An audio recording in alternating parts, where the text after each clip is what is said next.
I don't generally review old cars. You know, my channel is about new, upcoming, trending supercars. But today I'm going to be taking a look and doing a full review of this bright yellow Lamborghini Gallardo coupe.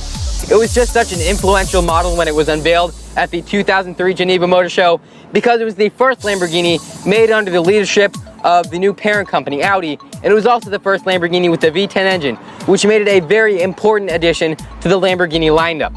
Fortunately, it was a huge hit with customers all over the world, and it's one of the best-selling Lamborghinis of all time. It has a 5-liter dual overhead cam V10 engine that produces around 493 horsepower and 376 pound-feet of torque.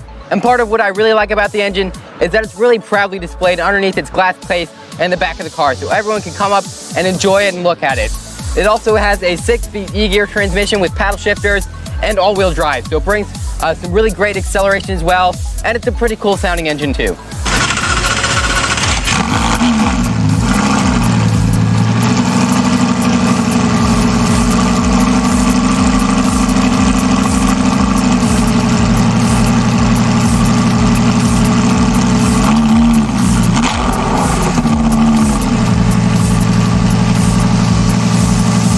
But the fuel economy is where everything just falls apart with the Gallardo because it only gets 8 city MPG, and with the around 24-gallon gas tank, you're only going to get about 190 miles of range out of this thing, and that's really terrible. People complain about Teslas having bad range, but the Gallardo, this thing really has bad range.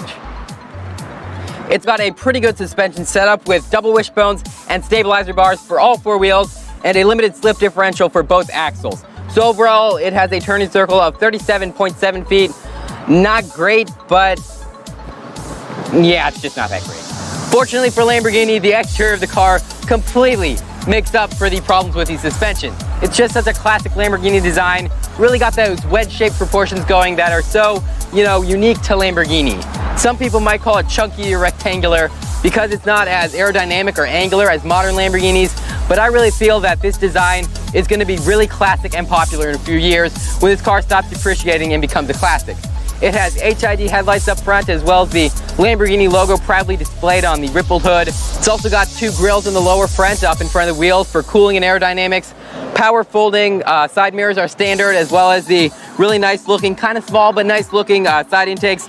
Those are functional as well. And in back you have an electronically controlled spoiler that can be tilted up at higher speeds for improved downforce, but normally it remains flush with the back of the car and the taillights, which gives it a really sleek look. And you've also got dual exhaust back there, which there's only 2 exhaust pipes for all 10 cylinders, but they're really big. That gives it a really, aggressive and sleek, muscular look to it. That's just so cool in these Lamborghinis. Now, the Lamborghini Gallardo is a really low-to-the-ground car, in case you didn't notice when I was out there standing next to it.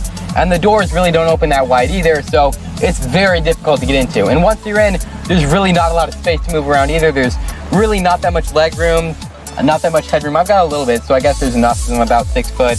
The seats are kind of tight. It's all very, very small and enclosed because you've got that big engine taking up all that space right behind you. Some things are kind of hard to get to in here, like the latch that I believe opens the engine bay. I'm not sure, I haven't tested it out yet, but it's actually kind of shoved back here behind the seat. Yeah, see, this is why the headrests look so weird. Yep, I feel it, it's right there. Yeah, very, very nice latch. Not the best setup that it could be, but overall it's a nice interior. It's got a lot of leather parts. Here we have some very nice yellow stitching in here that matches the exterior of the car. Has a cassette deck. Some of my older viewers might make fun of me for pointing out the cassette deck, but I mostly review newer cars, so something like that is kind of cool to me. It's a little retro. There's not a billion buttons on the center console like modern Lamborghinis have. There's still quite a few, but it's not too much. You can almost tell what they all do.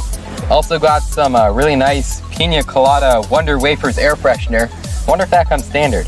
Jokes aside though, just like the exterior, the interior of the Gallardo is maybe not the prettiest, maybe not set up the best that it could be, but in a few years I guarantee it's going to be so classy. So there you have my full review of the Lamborghini Gallardo coupe. It's not the best looking car, it's not the fastest, it hasn't even got the best engine or the best interior, but it's got some really classic and unique features to it that make it one of the best Lamborghinis made. And as always guys, thank you for watching this video. Please give it a thumbs up for me, comment below, and go ahead and check out my channel because I've got a ton of exotic supercar and hypercar reviews up, so remember to subscribe.